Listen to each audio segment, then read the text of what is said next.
Bismillahir Rahmanir Rahim. I begin in the name of Allah, the All Beneficent, the All Merciful. Nafsul Mehmoom, a heart-rending tragedy of Karbala by Sheikh Abbas Kummi. Chapter 39, a short account of the events taken place en route to Syria. It should be noted that the sequence of places where the Prophet's household dismounted or again proceeded further is not known, nor has it been quoted in the authentic books.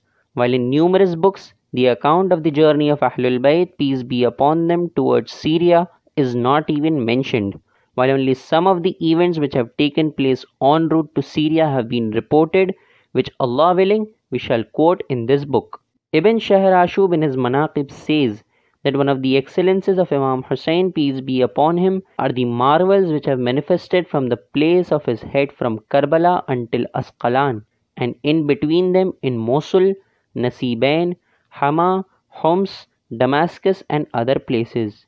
We, that is the author, say that it is apparent from the above report that the blessed and exalted head halted at these places, and as regards the place of the head at Damascus, that is Ra's al Hussein, it is renowned and requires no mention, while I myself have been blessed with the pilgrimage to that place.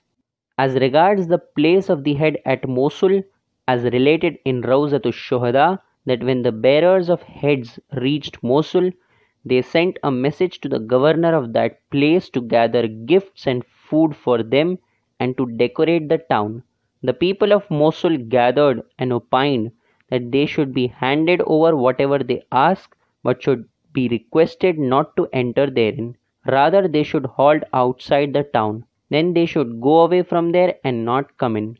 They halted at one farsakh away from the town and placed the head upon a stone. A drop of blood fell from the head upon the stone, and blood, similar to a stream, sprang from it. People from all around gathered there and started the mourning rites and lamenting.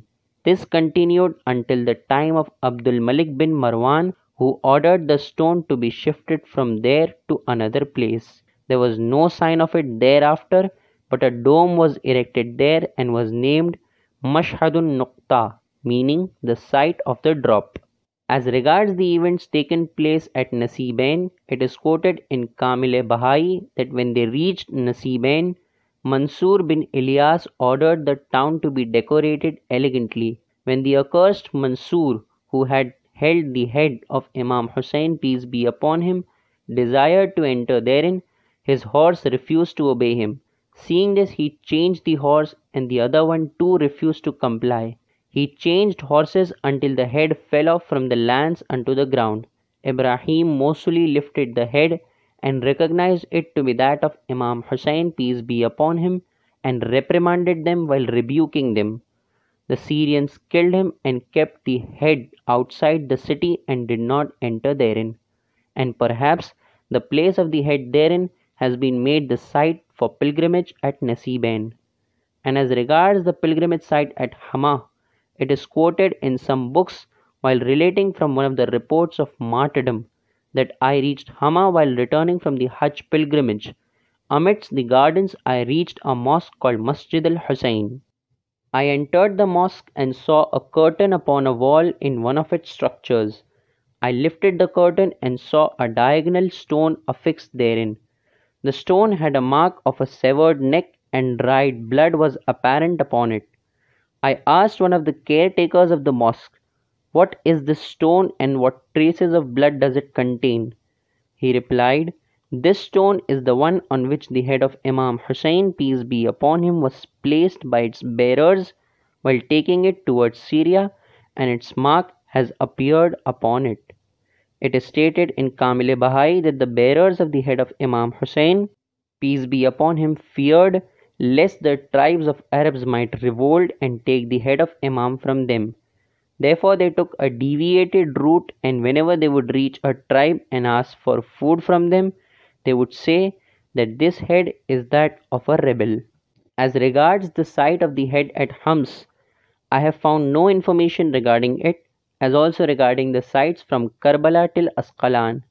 But as regards the site near the northern gate of the courtyard of the mausoleum of Imam Hussein, peace be upon him, there exists a mosque by the name of Masjid Ra's al-Hussein, meaning the Mosque of Hussein's head, and also there is a mosque behind Kufa near Qaimul Ghari called Masjid Hannana, where the salutation of Imam Hussein, peace be upon him, is recommended, for his head was kept there.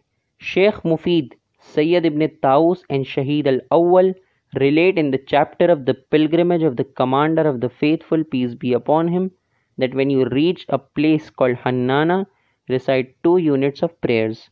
Muhammad ibn Abi Umair relates from Mufaddal ibn Umar that he said that when Imam Ja'far as-Sadiq, peace be upon him, reached a bent pillar en route to Ghari, which is an old name of Najaf, he recited 2 units of prayers there. I asked him, "What prayer is this?"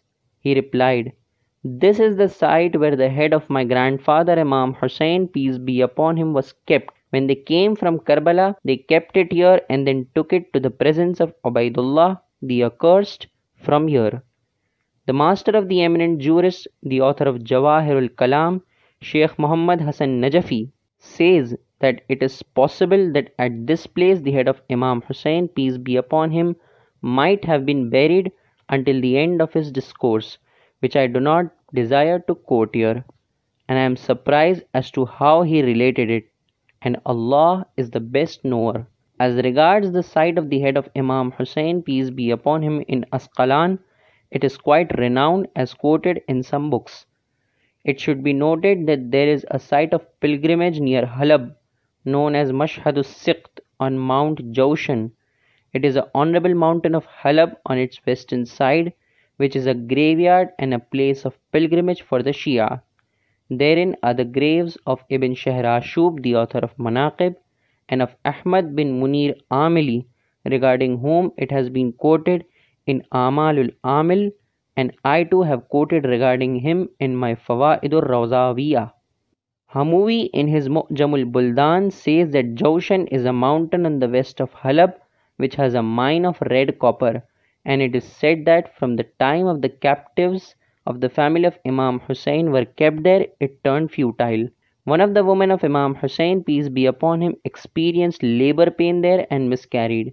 She requested for bread and water from the laborers of that mountain, but they abused her and refused to give her anything.